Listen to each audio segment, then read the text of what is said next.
आप सबको मेरा नमस्कार, मेरा प्रणाम। मंच पर उपस्थित स्वामी धर्मबंधु जी, बाकी विशेष मेहमान, शिक्षकगण, देवियों और सज्जनों और प्यारे बच्चों, कल मैंने आपसे बातचीत की थी और मैंने भारत के एकता पर आपका अपना संबोधन दिया था। ये मैं कई मंचों पे जाता हूँ तो इसकी बात करता हूँ, क्योंकि मैं ऐसा समझता हूँ कि जो पिछले बार जो बच्चे आए थे वो इस बार उससे दूसरे बच्चे आए हैं। इसलिए हमारा काम है देश और समाज को जोड़ना और अपनी बातें उस तरह से प्रस्तुत करना जो आपके जहन में उतर सके। तो प्यारे बच्चों, आज जो मैं आपके सामने संबोधन करने जा रहा हूँ वो भारत की सुरक्षा से जुड़ा हुआ है और आप इस पे ध्यान दें। शायद जो चीज़ें मैं बोलूँगा आपको वो आपको कहीं सुनने को नहीं मिलेगा और कहीं से जानने का मौका नहीं मिलेगा। तो मैं पिछली बार आया था तो मैंने एक नक्शा आपके सामने रखे थे, एक नहीं दो नक्शे।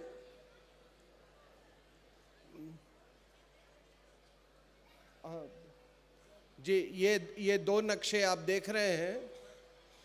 ये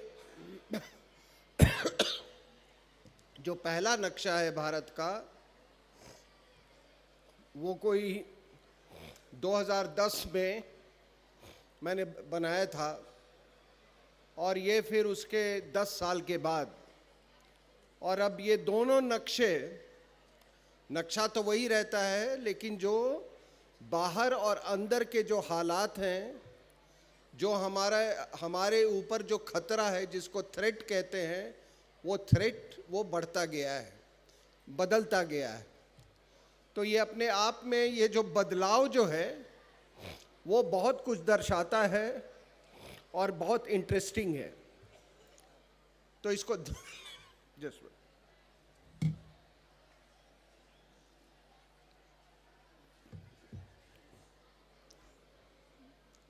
तो ये जो भारत का नक्शा आप देख रहे हैं, ये केवल महज नक्शा नहीं है, इसमें बहुत सारी डिटेल्स हैं। जब एक एक करके मैं इसका वर्णन करूंगा तो आपको ये एहसास होगा कि हमारे ऊपर खतरे कौन से हैं और चुनौतियां कौन सी हैं। तो ये देखिए, जो पहला नक्शा है, भौगोलिक रूप से तो भारत बदला नहीं है, या भारत के चारों तरफ जो हमारे देश हैं, जो हमारे पड़ोसी देश हैं, जो हमारा क्षेत्र है वो नहीं बदला है। तो सबसे पहले पाकिस्तान, तो पाकिस्तान के साथ हमारा कोई 3,328 किलोमीटर का बॉर्डर है। चाइना, जो कि वास्तविकता में तिब्बत है, उसके साथ 3,488 किलोमीटर। फिर नीचे चले आए आप तो नेपाल के साथ 1,751 किलोमीटर बॉर्डर। उसके बाद भूटान के साथ 699 किलोमीटर और म्यांमार, जिसको पहले बर्मा कहते थे, उसके साथ 1643 किलोमीटर्स, और बांग्लादेश, जिसके साथ सबसे ज़्यादा बॉर्डर हम शेयर करते हैं और जो आजकल बहुत चर्चा में है, 4,100 किलोमीटर बॉर्डर। इसके अलावा 7,000 करीब 7,500 किलोमीटर आप कोस्ट लाइन ले लीजिए। तो ये हमारी बनावट है, वर्तमान जो हमारा भौगोलिक रूप है उसका। लेकिन मैं ये केवल जो ये दूरियां और बॉर्डर मैं जो बता रहा हूँ, सिर्फ ये कोई ज्ञान से ज़्यादा इसका एहसास होना चाहिए। और क्यों एहसास होना चाहिए? क्योंकि ये जो 14,000 किलोमीटर बॉर्डर है हमारा, ये पहले 14,000 नहीं था। जब भारत आज़ाद हुआ तो हमारा बॉर्डर, उस समय पाकिस्तान नहीं बना था, पाकिस्तान नहीं बना था तो बांग्लादेश नहीं बना था। तिब्बत, जिसको आज लोग इंडो चाइना बॉर्डर कहते हैं, लेकिन मैं उसको इंडो तिब्बत बॉर्डर बोलता हूँ, वो बॉर्डर नहीं था। तो आप समझिए कि एक आज़ाद देश जिसको पूरा का पूरा अंग्रेज बुरी तरह से लूट के ले गए थे, उसको अगर अचानक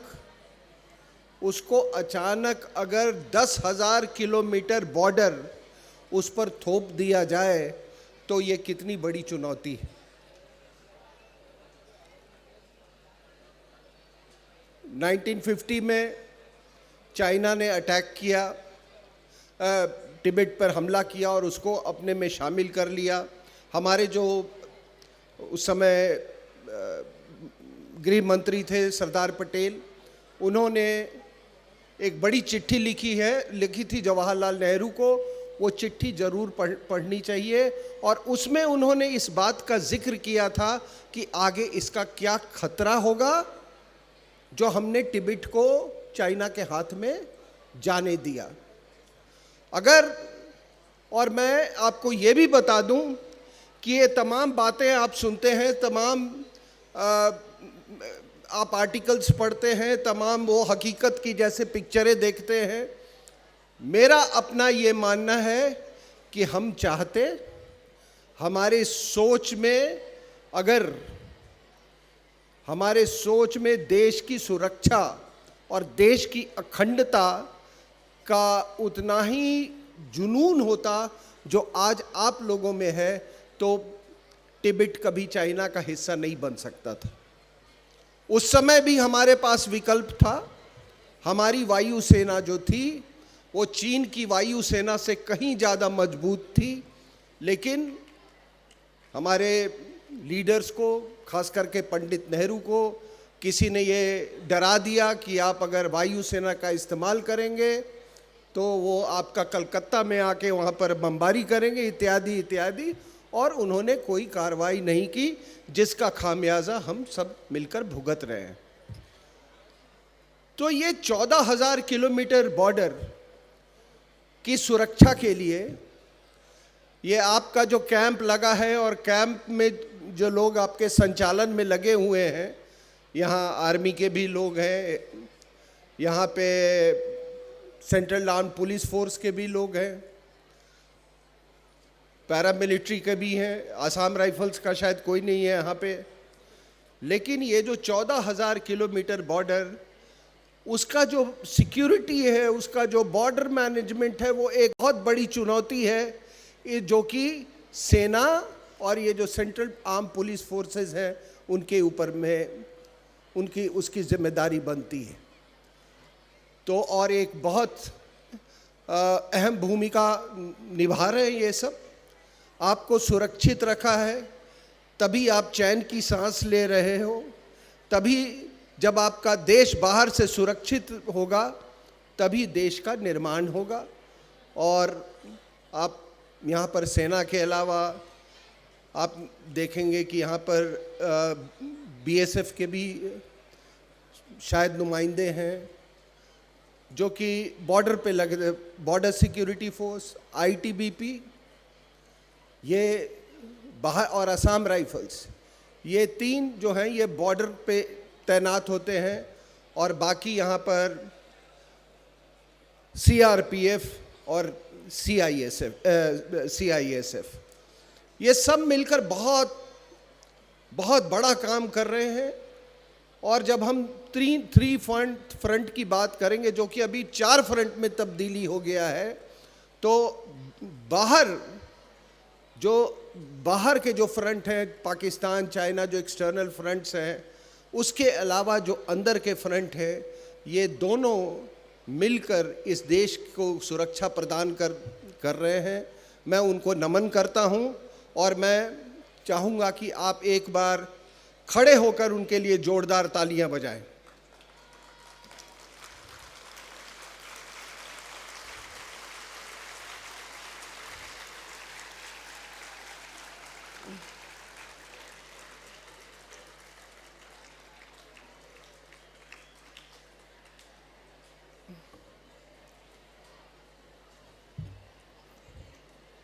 तो जो ये हमारा तिब्बत के साथ 3488 किलोमीटर जो फ्रंटियर है, वो फ्रंटियर का एक बहुत बड़ा हिस्सा,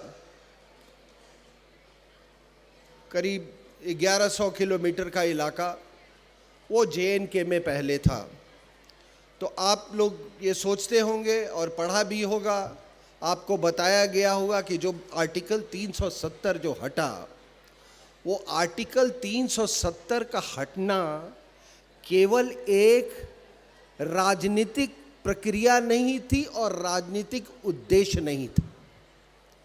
370 हटने के बाद सामरिक रूप से, यानी कि स्ट्रैटेजिकली, जो JNK से वो अलग होके वो एक नए यूनियन टेरिटरी में चला गया। ये पूरा का पूरा जो फ्रंटियर था चाइना के साथ, वो लद्दाख में चला गया। वरना उसके पहले जो कश्मीर घाटी में बैठे हुए जो नेता जो थे, जो केवल 15, जो घाटी है वो सिर्फ 15% का एरिया है, वहाँ के लोगों का प्रभाव इंडिया चाइना बॉर्डर पर भी होता था। और आप जानते हैं, ये कहने की ज़रूरत नहीं है कि अगर ये देशभक्त होते वहाँ के जो नेता जो हैं, और राष्ट्र के लिए उनकी चिंता होती, तो स्थिति आज ये जो आप देख रहे हैं वो नहीं होती।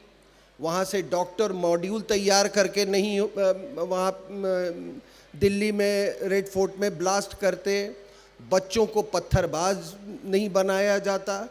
तो उनके प्रभाव से ये जो तिब्बत का बॉर्डर जो है उसको निकाला गया, और आज देशभक्तों के इलाके में उसका प्रभाव है लद्दाख के यूनियन टेरिटरी बनने के बाद।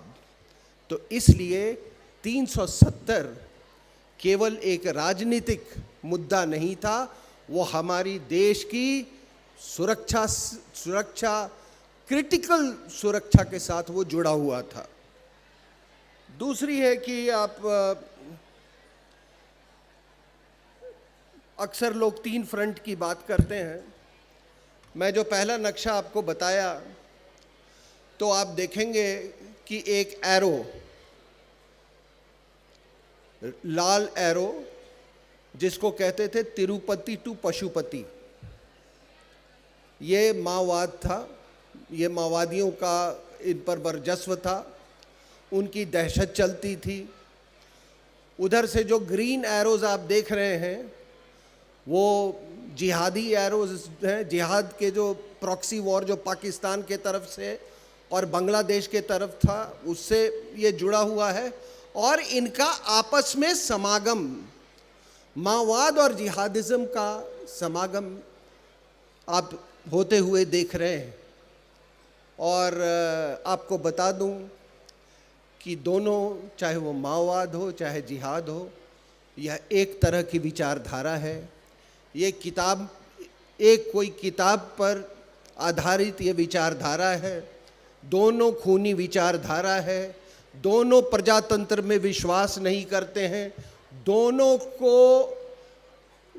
को अशांति बहुत पसंद है और दोनों को खून बहुत पसंद है।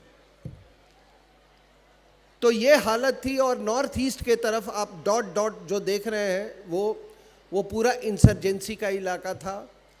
और ये 2010 पहले नक्शे की मैं बात कर रहा हूँ।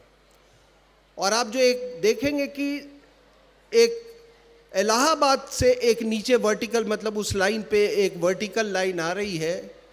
यह इसलिए ये बनाया गया था कि मैं ये बताना चाहता था कि इलाहाबाद से ईस्ट की तरफ जो भी हमारा हिंदुस्तान का हिस्सा है वो बिल्कुल अंडर डेवलप्ड था वेस्ट के मुकाबले। अगर आप स्टेट वाइज जीडीपी भी उस समय का देखते तो वेस्ट के जो स्टेट्स थे उनका जीडीपी बहुत ज़्यादा था ईस्ट के इससे।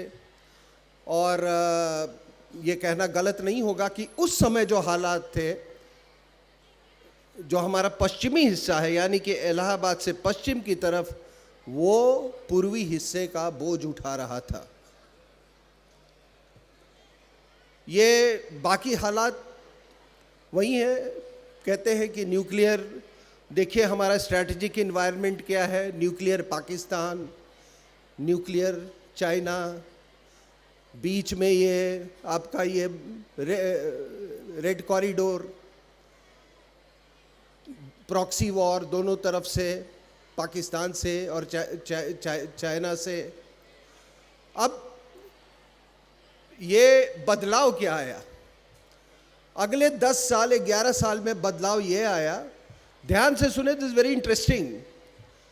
बदलाव ये आया कि आप देखे होंगे कि ये जो रेड कॉरिडोर है वो धूमिल होता गया, जो कि थर्ड फ्रंट का हिस्सा है। जो जिहाद जो है वो केवल नॉर्थ से यानी कि पूरब से नहीं ये उत्तर से नहीं आ रहा था, ये केरला से होते हुए पॉपुलर फ्रंट ऑफ इंडिया ने दिल्ली में आके दिल्ली वहाँ पे राइट्स करवाए। और जो पूरी शाहीन बाग जो आपने दिल्ली में देखा वो ये पॉपुलर फ्रंट ऑफ इंडिया जो जिसकी उत्पत्ति केरल में हुई है, वो पश्चिमी ये रूट लेकर और यहाँ पे पहुँचा दिल्ली में। तो ये एक खतरा ये बदल गया।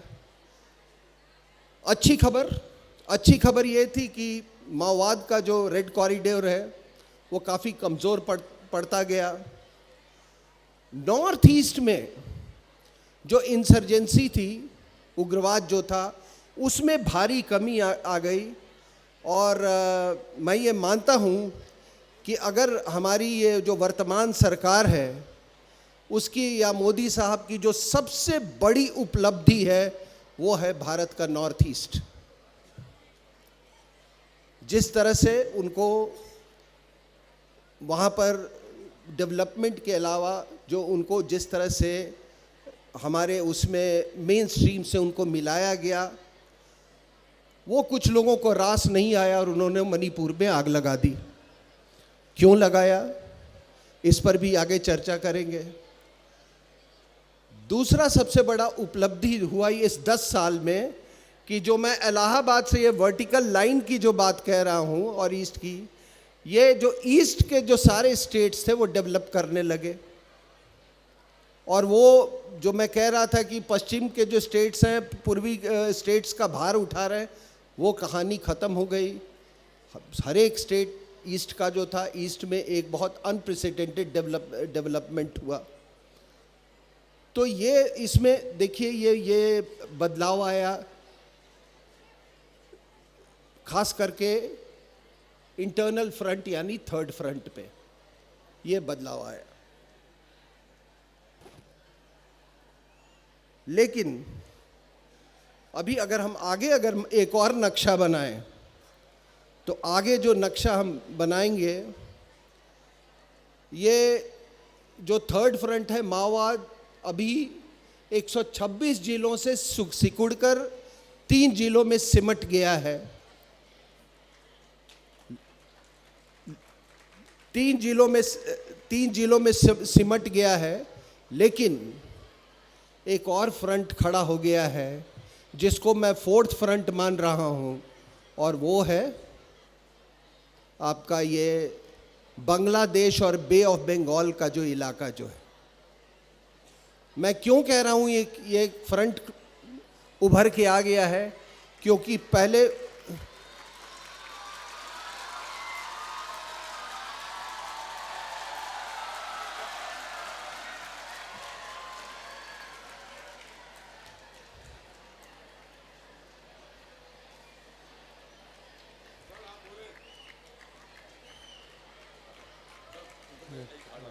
नहीं, अरे ये तो मेरे गुरु हैं, सबको जिन्होंने सिखाया। सुनिए ये क्या कह रहे हैं।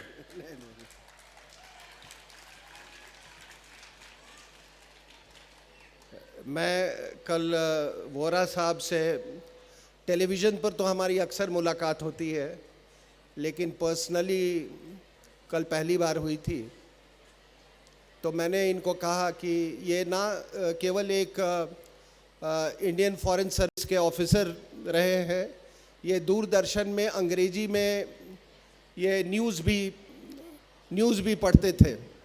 आप लोग शायद उस समय के आप लोग पैदा नहीं हुए थे कई लोग। तो मेरे पिताजी जब भी इनको देखते थे तो कहते थे कि देखो इस आदमी, इनका चेहरा कितना फ्रेश है, हमेशा मुस्कुराते रहते हैं, ठीक है ना। तो आप इनकी मुस्कुराहट जो है वो उधार ले लो इनसे, जिंदगी में बहुत काम आएगा। तो मैं कह रहा था कि ये फोर्थ फ्रंट की मैं बात कर रहा हूँ, ये बांग्लादेश और बे ऑफ बंगाल रीजन का। आखिर ये फोर्थ फ्रंट क्यों मैं कह रहा हूँ? ये फोर्थ फ्रंट इसलिए क्योंकि वहाँ पर बहुत सारी सेना, हमारे आर्मी, एयरफोर्स, उसको हमने डिप्लॉय किया है। सेना की तादाद वहाँ बहुत बढ़ गई है, और वो क्या मजबूरी रही होगी जिसके कारण हमको वहाँ पर जो सेना की जो ताकत है वो बढ़ानी पड़ी, उसके बारे में मैं आगे बात करूँगा। लेकिन मेरा अपना मानना है कि ये पिछले कुछ महीनों में या पिछले एक साल में हमारे लिए एक और फ्रंट खड़ा हो गया है, और वो है बांग्लादेश बे ऑफ बंगाल रीजन का। तो हम अभी हमारी चुनौती 3 फ्रंट से 4 फ्रंट से 4 फ्रंट बढ़ गई है। दूसरी बात है कि देखिए, हम एक चीज़ को हमेशा नकारते हैं, या जानते हुए भी हम अनभिज्ञ होने की कोशिश करते हैं। लेकिन मैं वास्तविकता से मैं नहीं भागूंगा। अगर आप देखें तो हमारा आइडियोलॉजिकल सेटिंग क्या है। क्यों मैं आइडियोलॉजी की बात कर रहा हूं? ये जो जिहाद के आप जो एरोज देख रहे हैं, जो पाकिस्तान से आ रही है, बांग्लादेश से आ रही है, और जो ये माओवाद का तिरुपति टू पशुपति जो एरो जो है, ये क्या है? ये आइडियोलॉजी है, एक विचारधारा है। ये खतरा एक विचारधारा से उत्पन्न हो रहा है। ये जो जिहाद है, ये इसलिए नहीं है कि पाकिस्तान के पास इतने 100 टैंक हैं या उसके पास इतने F-16 है, वो नहीं है। ये प्रॉक्सी वार आइडियोलॉजी के ऊपर में निर्धारित है। और अगर आप आइडियोलॉजिकल सेटिंग देखोगे, आप शायद ही कोई देश हो जिस इतना कॉम्प्लेक्स आइडियोलॉजिकल सेटिंग में कोई भारत जैसा देश हो। आप अपनी पड़ोस देख लो, इस्लामिक पाकिस्तान, जिहाद वहाँ से है। तिब्बत बौद्धों का देश था, वहाँ पर कम्युनिस्ट चाइना ने अपना वर्चस्व जमा लिया है, तो खतरा बन गया। अगर वो तिब्बतन अगर वही आइडियोलॉजी के होते तो शायद ये खतरा बिल्कुल नहीं होता, क्योंकि तिब्बत हमेशा हमारे लिए एक बफर स्टेट का काम करता था। आप नेपाल ले लीजिए, हिंदू नेपाल, उसके बाद बुद्धिस्ट भूटान से आपकी कोई समस्या नहीं है, वो आपका एक तरह से एक प्रकार का छाया है। आप इधर चले आइए म्यांमार बर्मा में, मेरा अपना मानना है कि हमें बर्मा के जो बौद्ध हैं उनसे हमारी कोई समस्या नहीं है, और अपने सरकारी हैसियत में मैंने उस देश को बहुत नज़दीक से जानने का मौका मिला। वहाँ की जो मिलिट्री जिसको हुंटा बोलते हैं, वो बहुत ही, जिसको कहते हैं डिवाउट बुद्धिस्ट हैं। वो गया उनका बहुत एक तीर्थ है, और वो वहाँ आने के लिए वो इतने ज़्यादा उनकी इच्छा होती है कि आप अगर वो उनका फैसिलिटेट कर दो तो उनको लगता है कि ज़िंदगी में उनका सब कुछ उन्होंने पा लिया है। तो हमको उससे ये नहीं है। अभी क्या है कि बर्मा के चारों तरफ एक इनर बर्मा है और एक आउटर बर्मा है। आउटर बर्मा जो है वो पूरा इनको कन्वर्ट कर दिया गया है क्रिश्चियंस में, और मणिपुर में जो आग लगी हुई है उसका एक बहुत बड़ा कारण यही है। दूसरा क्या है कि बाहर के ताकतें जो हैं वो इनको उकसाने की कोशिश करती हैं, इनको लिवरेज करती हैं। और ये भी देखिए, ये कोई मैं मज़हब या धर्म ये सब की बात नहीं कर रहा हूँ, लेकिन जो हकीकत है वहाँ का जो बैप्टिस्ट चर्च है या भारत में जितने चर्च हैं, आप क्या सोचते हैं कि उनका जो बिशप कहाँ से अपॉइंट होता है? वो भारत से अपॉइंट नहीं होता है, वो बाहर से अपॉइंट होता है, वो वेटिकन से अपॉइंट होता है। बैप्टिस्ट चर्च का वो अमेरिका से अपॉइंट होता है।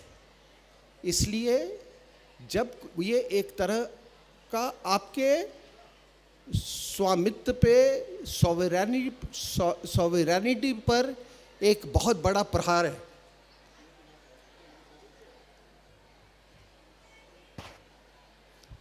आप एक बात बताओ मेरे को कि अगर हमने पूरे पाकिस्तान बॉर्डर पे और हमने बांग्लादेश बॉर्डर के काफ़ी मतलब मेजॉरिटी इलाकों में हमने बॉर्डर फेंसिंग लगाया है ना?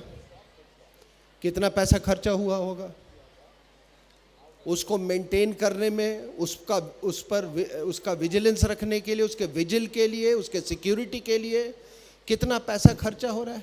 आखिर ये बॉर्डर फेंसिंग बनाने की ज़रूरत क्यों पड़ी? अगर बॉर्डर फेंसिंग इतना ज़रूरी था तो उन्होंने क्यों नहीं बनाया? मैं पंजाब में, मैं दोनों हालात में मैंने देखे हैं, फेंसिंग के पहले और फेंसिंग के बाद। मेरा ये ऑपरेशनल एरिया था। फेंसिंग लगाने की वो तो हंसते थे कि हाँ लगाओ तुम लोग, हंसते थे वो। क्यों? आपने फेंसिंग इसलिए किया क्योंकि आपको उनकी आइडियोलॉजी, आपकी उनका उनकी जो सोच और उनका जो भी बौद्धिक स्वरूप जो है, उसको जिहादी स्वरूप कह लीजिए या कोई स्वरूप कह लीजिए, आपको उसके आइडियोलॉजी से खतरा था, उनको आपकी आइडियोलॉजी से खतरा नहीं है। इसलिए आपने बॉर्डर फेंसिंग लगाया। और तो क्या, जब एक आइडियोलॉजी ही आपका खतरा बन जाए तो उस आइडियोलॉजी को तो आप उसको एड्रेस करेंगे ना, उसका मुकाबला तो करेंगे, या भागते रहेंगे? कुछ थोड़े से लोग, ये कुछ भटके हुए लोग, ये कितना सुनाओगे भाई? पूरा हिंदुस्तान टारगेट हो रहा है, आप पर बायोलॉजिकल वॉरफेयर की एक स्थिति आ गई है, और आप थोड़े से लोग, भटके हुए लोग, ये अनपढ़ लोग, और आपकी सारी थ्योरीज एक के बाद अलग हो गई। अगर किसी देश के पास शत्रु बोध नहीं है तो वो देश टूटेगा, वो बर्बाद हो जाएगा।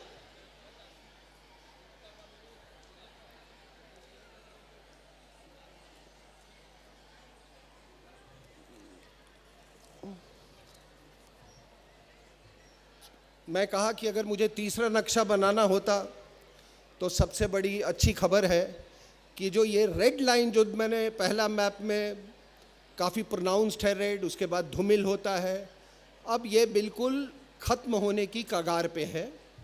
अभी हमारे honourable home minister Amit Shah साहब ने कहा कि 26 मार्च 2026 तक ये कहानी ख़त्म हो जाएगी। माओवाद के 50 सालों के बाद ये माओवाद ख़त्म हो जाएगी। दूसरी, उन्होंने अपने प्रधानमंत्री ने कहा कि 11 साल पहले 126 जिले प्रभावित थे, अब वो सिकुड़ के वो तीन हो गए हैं। लेकिन आप सोचो, हम यहाँ बैठे बातें कर रहे हैं, आपको मैं नक्शा दिखा रहा हूँ, माओवादियों का क्या दहशत होता होगा। और मैं मिनिस्ट्री ऑफ होम अफेयर्स के एक टीम में था जो कि पूरे माओवादी इलाकों का मैंने दौरा किया था उस समय, और हमने अपनी रिपोर्ट बताई थी। मैं दहशत का आपको एक उदाहरण देता हूँ। दहशत इस तरीके से था कि हम सुकमा गए, तो सुकमा के जो कलेक्टर थे वो एक यंग ऑफिसर था, AIT का था। तो उसने कहा, सर ये राजीव गांधी विद्युतीकरण योजना के तहत हमने इन माओवादी इलाकों में हमने बिजली पहुंचाने की कोशिश की, और हमने पाइलन्स लगाए। इन माओवादियों ने क्या किया कि उन्होंने एक बड़ा नॉवेल तरीका निकाला कि वो बिजली के पाइलन्स के चारों तरफ वो लकड़ी इकट्ठा कर देते थे और उसमें आग लगा देते थे ताकि वो बेंड हो जाए। वो बिजली क्यों नहीं पहुंचाना चाहते थे? क्या उनको आपत्ति थी कि हमारे जो माओवादी इलाके में जो आदिवासी लोग हैं उन तक बिजली पहुंचेगी, वो टेलीविज़न देखेंगे, वो मेन स्ट्रीम इंडिया से जुड़ेंगे, फिर माओवाद का क्या होगा? मुझे याद है शाम का समय हो गया था, तो हमने कुछ उधर जाने की इच्छा व्यक्त की कुछ माओवादी इलाकों में। तो एक वहाँ इंद्रावती नदी बहती है, तो वो इंद्रावती नदी आप समझिए कि एक तरह से वो इंडो पाकिस्तान बॉर्डर बन चुका था। यहाँ के एडमिनिस्ट्रेशन के लोग वहाँ जाते ही नहीं थे। तो ये हमारे देश के, खास करके हमारा जो इंटरनल सिक्योरिटी तंत्र जो है, हमारी जो CRPF है, बाकी जो हमारे सेंट्रल आर्म पुलिस फोर्सेस हैं, ये एक बहुत बड़ी उपलब्धि है ये। तो नक्शा अगर अभी बनाना हो तो ये निकल जाएगा। लेकिन ये जो 2 फ्रंट की बात मैं कर रहा हूं, इसमें क्या बदलाव आया? Very interesting. आप इधर ध्यान दें, ये जो बाकी पाकिस्तान फ्रंट पे क्या हुआ? पाकिस्तान फ्रंट पे हमने ऑपरेशन सिंदूर किया।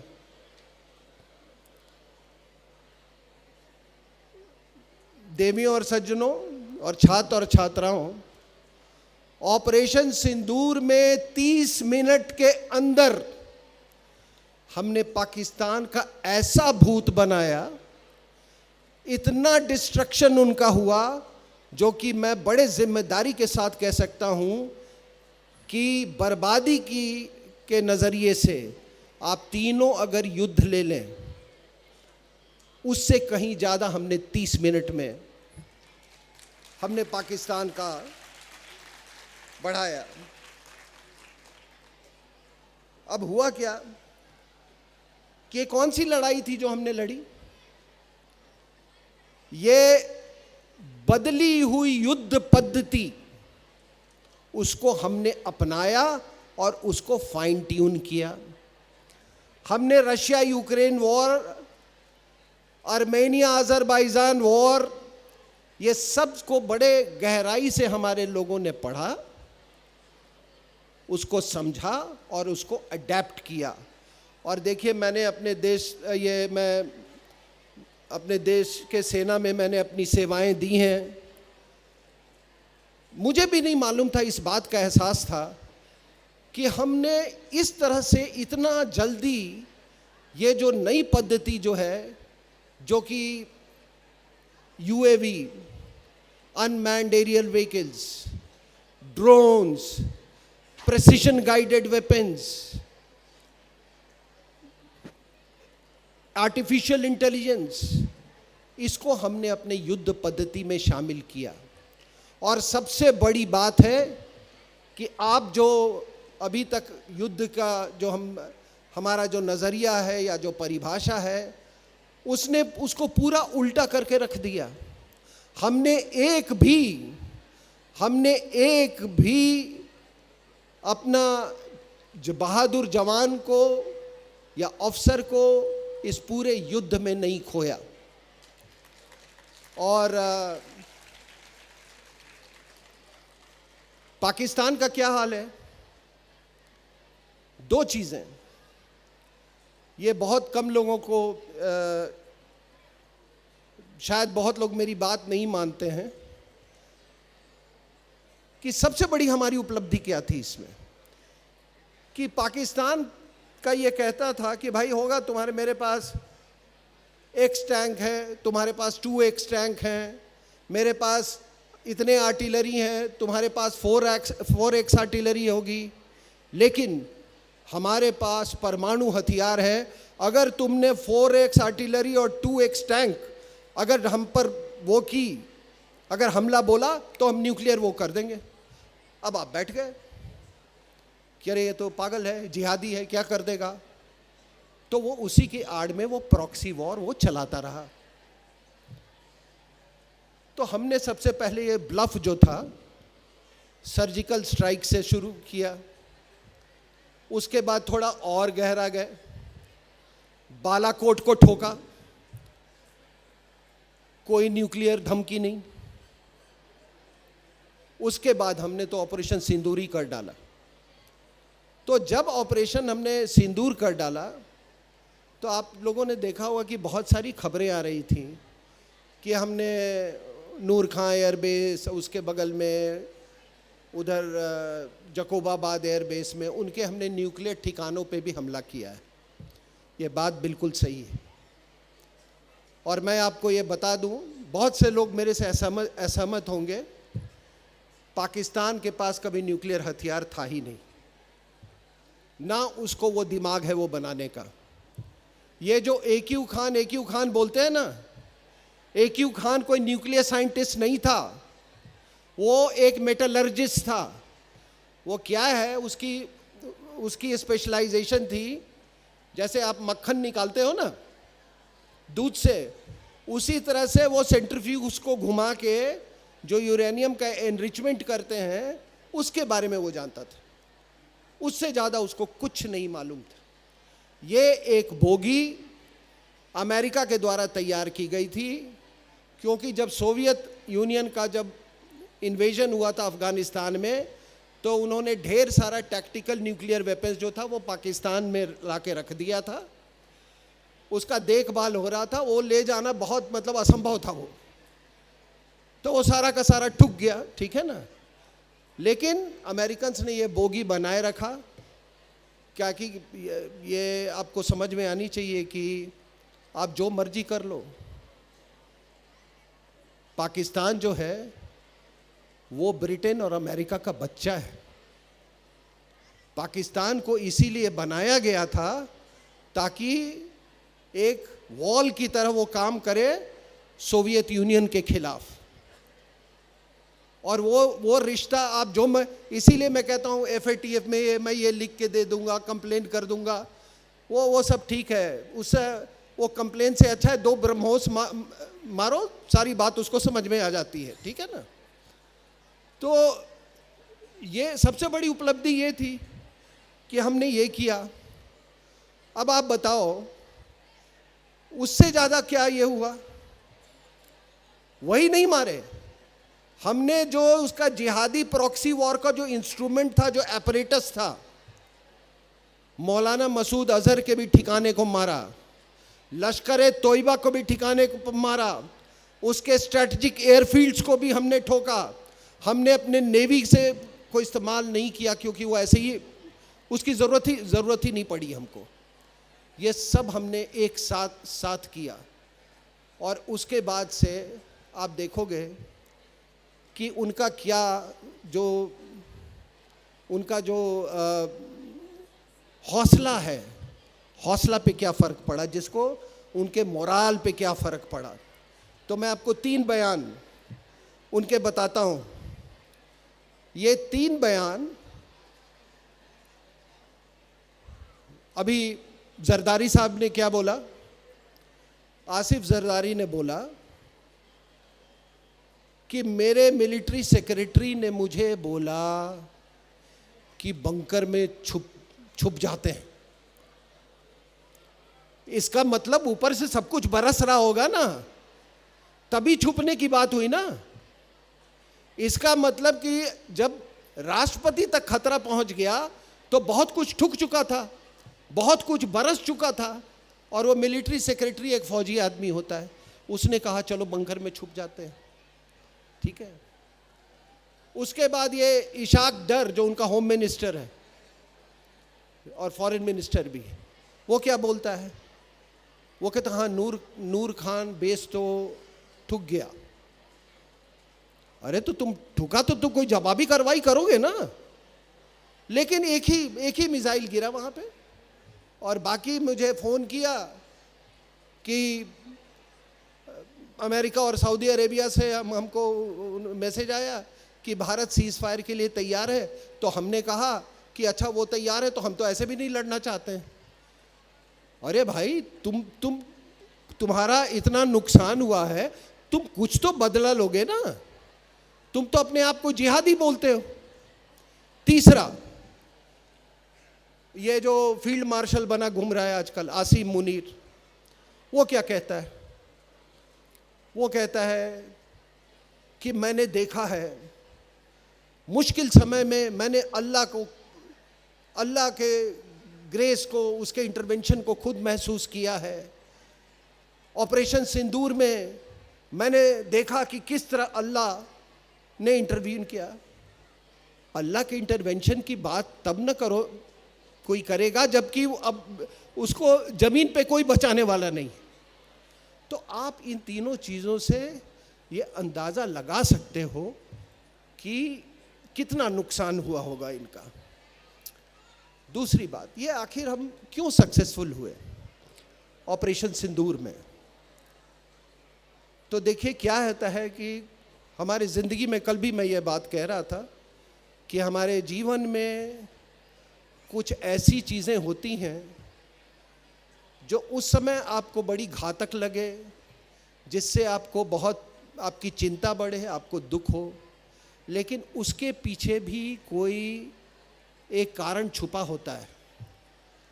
तो ये जो लद्दाख में भारत और चाइना के बीच में जो तनाव हुआ और हमारी सेनाएं इधर थीं, मतलब एक भारी मात्रा में हमको सेनाओं को हमको ने डिप्लॉय किया करीब 2 साल तक।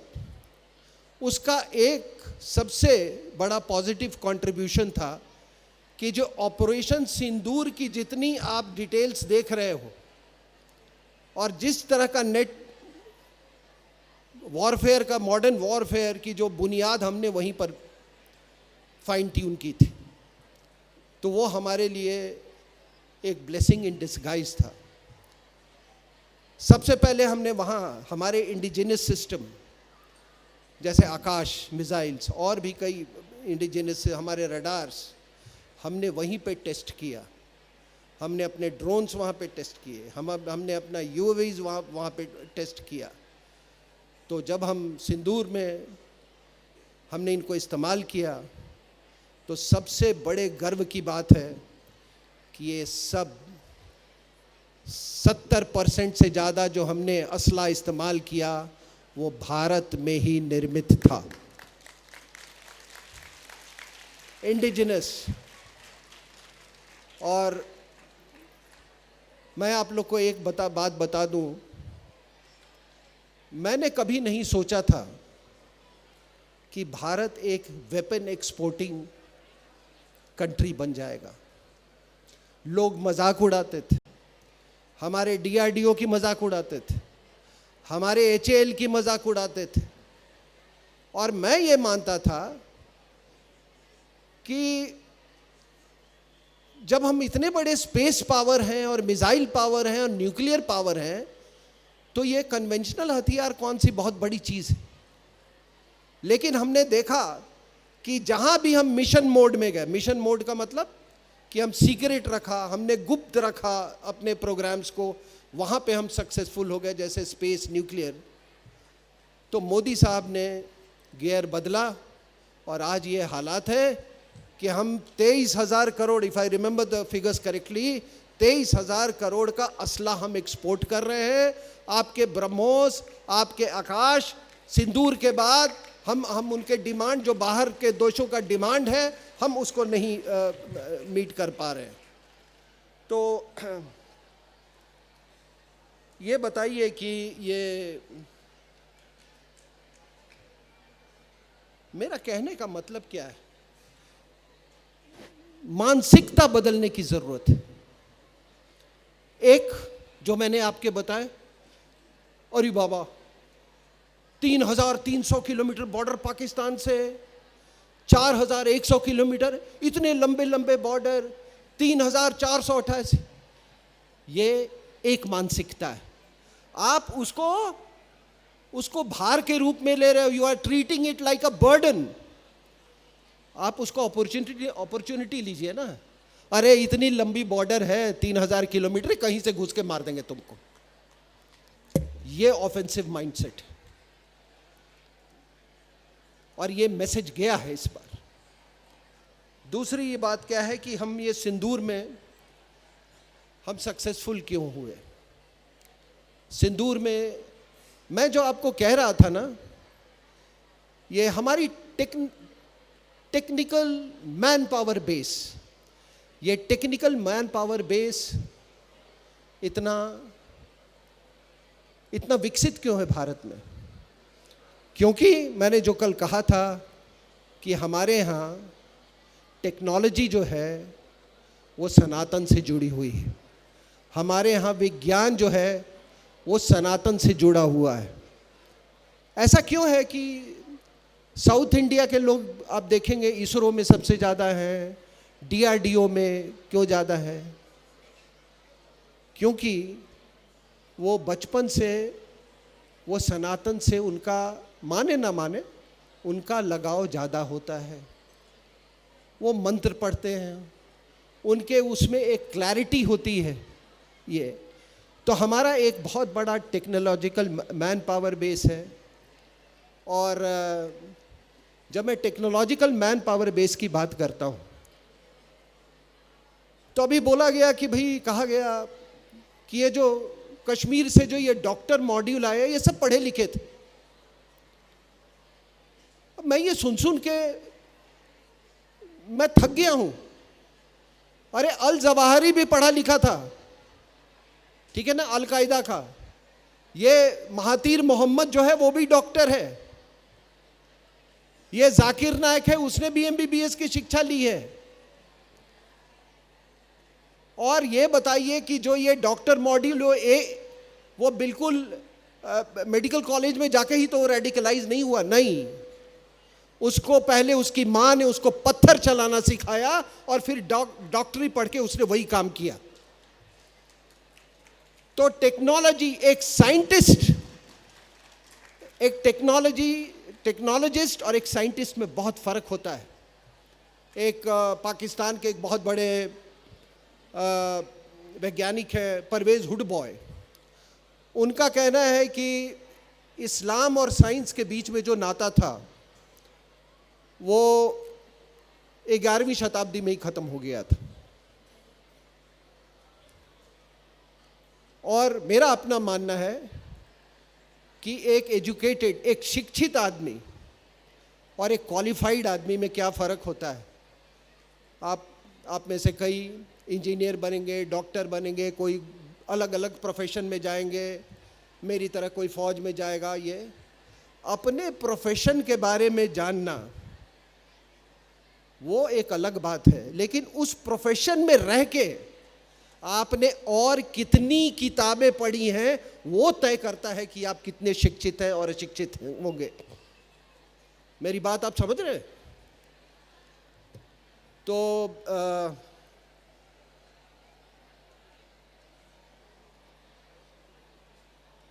अब ये देखिए, ये जहां तक खतरों की बात हम कर रहे हैं, तो एक नया खतरा एक उभर के आया है, वो जेन जी का। आप सुन रहे हैं ना, जेन जी का। ये इतने छोटे छोटे बच्चे नेपाल में स्कूल ड्रेस में आ रहे हैं, स्कूल बैग लेके आ रहे हैं, वाटर बैग में आ रहे हैं। आप बताओ कि इन बच्चों का अभी कोई इन्फॉर्म्ड वर्ल्ड व्यू है? ये तो अभी सीख रहे हैं, अभी तो ये दुनिया को बस देखना शुरू किए हैं। और ऐसे बच्चों को आप अगर इस तरह के सो कॉल्ड क्रांति या जेन जी जो भी है उसके लिए इस्तेमाल कर रहे हो, इससे बड़ा पाप क्या हो सकता है? तो हमने नेपाल में ये देखा। मैं ये नहीं कहता हूँ जो वहाँ पर जो व्यवस्था थी उससे मेरा कोई बहुत लगाव था, लेकिन हम ये पश्चिमी देश ये लगातार ये चीज़ कर रहे हैं रेजीम को बदलने के लिए। बांग्लादेश में इसी को लेके इन्होंने रेजीम बदला, यूनिस को उठा के एक तरह से वहाँ पर एक तरह का कू करवाया बांग्लादेश में। और आज आप देखिए कि बांग्लादेश में क्या हो रहा है। तो ये फोर्थ फ्रंट की 5 मिनट और लूँगा मैं। फोर्थ फ्रंट की बात मैं कर रहा हूँ, ये बांग्लादेश और बे ऑफ बंगाल रीजन का। बड़े ध्यान से सुनिएगा, ये आपको समझ में आ जाएगी बात।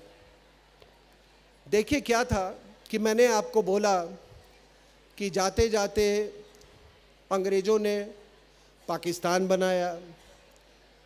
बनाने का मकसद था सोवियत यूनियन। उसके बाद कोल्ड वॉर शुरू हो गया, मतलब वो दुनिया के अलग अलग हिस्सों में वर्चस्व की लड़ाई चलती रही। उस वर्चस्व की लड़ाई ने सोवियत यूनियन ने बांग्लादेश बनवा दिया हमको एज अ इंस्ट्रूमेंट यूज़ करके। अब वहाँ जो अमेरिका के थे वो कहते यार पाकिस्तान तो हमारा ये है देश है, इसको कैसे इन्होंने तोड़ दिया। तो उन्होंने 75 के बाद असैसिनेशन करवा दिया शेख मुजीब का। असैसिनेशन करवा दिया तो उसके बाद जो एक प्रो अमेरिकन था ज़ियाउर रहमान, वो यहाँ पे आ गया। ज़ियाउर रहमान चला, उनको जब लगा कि ये उतना हमारा बात नहीं मान रहा है, तो दोनों पाकिस्तान और बांग्लादेश में जो लीडर थे उनको बदल डाले। उधर ज़ियाउल हक को ले आए, इधर इसको ले आया आपको इरशाद को। इरशाद ने यहाँ तक किया कि उसने गल्फ़ वॉर में अपने बांग्लादेश ट्रूप्स भेजे वहाँ पे, और अपने अंदर जो जिहादी तत्व के लोग हैं जमायते इस्लामी को, उन्होंने उसको रिकॉग्नाइज़ किया। बांग्लादेश को एक इस्लामिक कंट्री ये किया, घोषणा की। तो मेरा अपना विश्लेषण है कि जब भी कोई प्रो अमेरिकन व्यवस्था पाकिस्तान में या बांग्लादेश में आती है, तो जो इस्लामिक कट्टरपंथी है वो उतना ही बढ़ता जाता है। इसलिए अगर आप ये उम्मीद करते हैं कि पश्चिमी देश इस्लामिक कट्टरपंथी या जिहाद पे किसी तरह का अंकुश करेंगे, आप भूल जाइए, आप गलत फहमी में। वो उनके हथियार हैं, उनको वो चाहिए। और उसके बाद अभी फिर 90 से 90 के बाद से जब कोल्ड वॉर ख़त्म हुआ, शीत युद्ध, तो उसके बाद 10-15 साल दोनों, सोवियत यूनियन तो टूट चुका था, रशिया बन चुका था, और अमेरिका भी कोई इंटरेस्ट नहीं ले रहा था। तो वहाँ पे इलेक्शन होते थे, तो कभी बेनज़ीर भुट्टो आ जाती थी, कभी नवाज शरीफ आता था, कभी वो आता था, कभी वो आती थी। उसी तरीके से बांग्लादेश में कभी खालिदा जिया, कभी शेख हसीना, कभी वो, ऐसे। और उसके बाद से एक लगातार दौर चला 2014 के बाद, और फिर अंग्रेज़ों ने वहाँ पे तख्ता पलट दिया है बांग्लादेश में। अब ये क्यों तख्ता पलटा है? पहला बात कि जो ये चाइना पाकिस्तान इकोनॉमिक कॉरिडोर आपने सुना होगा, जिसको बेल्ट रोड इनिशिएटिव के तहत, उसी तरह China Bangladesh economic corridor, China Myanmar economic corridor, उसको रोकने के लिए इन्होंने अपना रिजीम वहाँ पे बिठाया है। पाकिस्तान में जो चाइना पाकिस्तान इकोनॉमिक कॉरिडोर था, वो तो बिल्कुल ही वो ख़त्म हो चुका है। आसिम मुनीर ने वो ख़त्म कर दिया चाइना पाकिस्तान इकोनॉमिक कॉरिडोर। यहाँ भी चाइना बांग्लादेश इकोनॉमिक कॉरिडोर अब आगे नहीं बढ़ेगा। चाइना म्यांमार इकोनॉमिक कॉरिडोर पे एक बहुत बड़ा सवाल ये है। तो पहला बात है, ये बेल्ट रोड इनिशिएटिव को रोकने के लिए, चाइनीज़ को बे ऑफ बंगाल से आने से रोकने के लिए। दूसरा चीज़ क्या है कि जो म्यांमार का जो उत्तर का इलाका है, उसमें बहुत सारे रेयर अर्थ आप समझते हैं?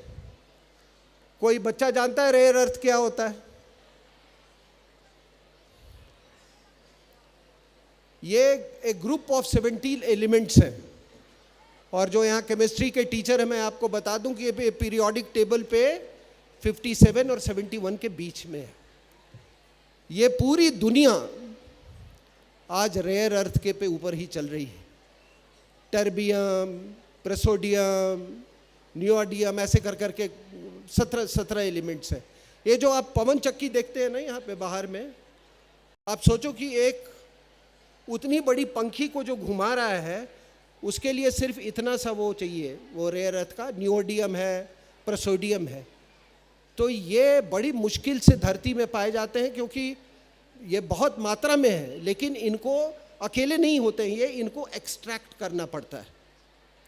इसी से आपका आर्टिफिशियल इंटेलिजेंस है, इसी से आपका मोबाइल यूज़ होता है, इसी से आपके कंप्यूटर्स बन रहे हैं, इसी से आपका इलेक्ट्रिक व्हीकल्स बनता है, इसी से आपको जो आपकी जो गाड़ियां हैं और जो उसमें ऑटोमेटिक जो विंडोज़ और वो सिस्टम है, जो ये सारे कुछ उसी से बनते हैं। तो पूर्वी म्यांमार में कचिन का एरिया है, जो क्रिश्चियन का इलाका है, वहाँ बड़ी भारी मात्रा में रेयर अर्थ पाया जाता है। और आपको बता दूं कि जिस प्रकार 18वीं शताब्दी में कोल ने इंडस्ट्रियल रेवोल्यूशन मतलब एक इम्पीटस दिया था इंडस्ट्रियल रेवोल्यूशन को, फिर ये 20th सेंचुरी में ऑयल ने, ये 1920th सेंचुरी में 21वीं सदी में दुनिया को रेयर अर्थ ही चला रही है और आगे चलाएगा। आपके पूरे सैटेलाइट्स, आपने जो पूरा ऑपरेशन सिंदूर जो आपने वो किया, वो सारा का सारा वो रेयर अर्थ के मतलब जो इक्विपमेंट थे उस पर बेस था। और इसके माइनिंग पे 60% माइनिंग पर चाइना का कब्जा है, और 90% इसका जो रिफाइंड जो प्रोडक्ट है उस पे चाइना का कब्जा है, जिसको आप रेयर अर्थ मैग्नेट्स वो कहते हैं। तो ये अपने आप में एक बहुत ही गंभीर सवाल है, हमसे ज़्यादा अमेरिका के लिए भी। और इसीलिए पाकिस्तान के बलूचिस्तान में बहुत सारे क्रिटिकल मिनरल्स हैं, कॉपर है, रेयर अर्थ है, निकल है, उसी तरीके से म्यांमार में ये है। तो इसीलिए आप देख रहे हैं कि पाकिस्तान में भी रेजीम को बदला गया, और यहाँ भी इस पूरे इलाके में रेजीम को बदला गया। तो आगे की जो भी आप देखेंगे, जो अलाइनमेंट होगी देशों के बीच में, वो रेयर अर्थ को लेके होगा। और इसीलिए शेख हसीना ने क्या कहा था? शेख हसीना ने ये कहा कि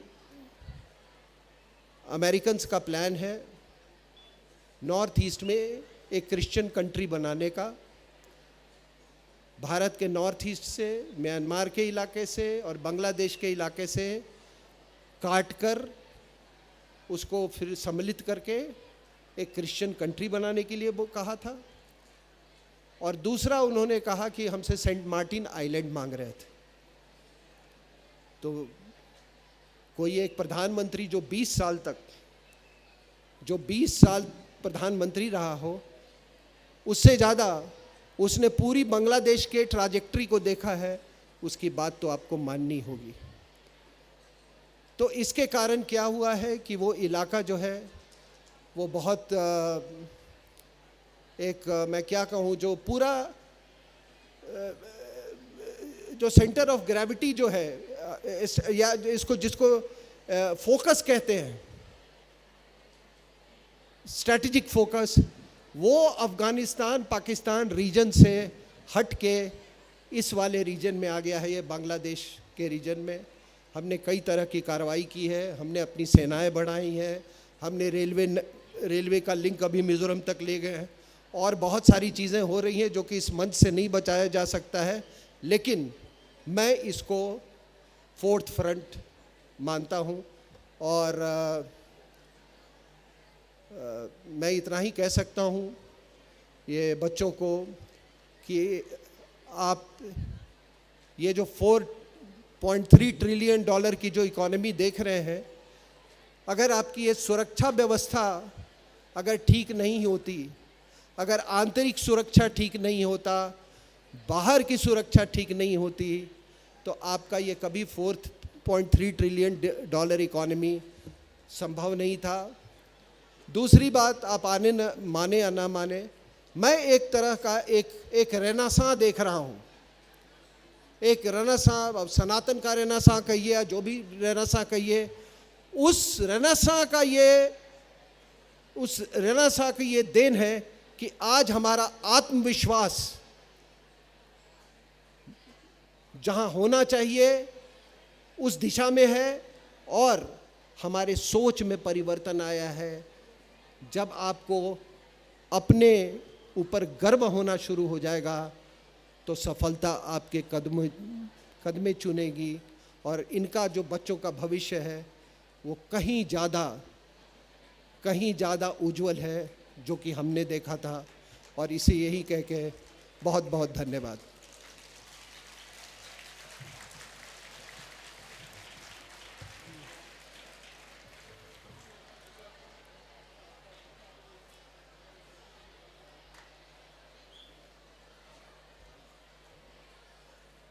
thank you so much sir, आपने अपने विचार रखे।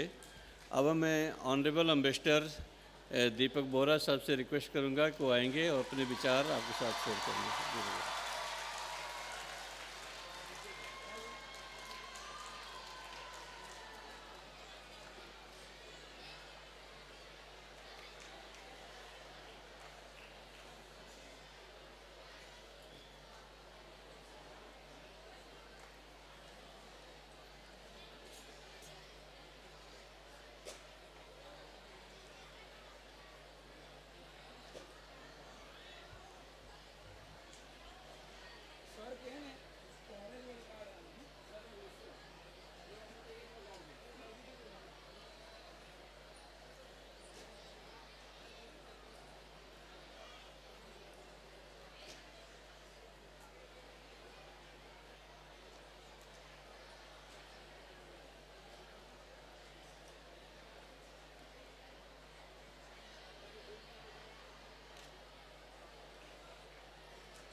Hello.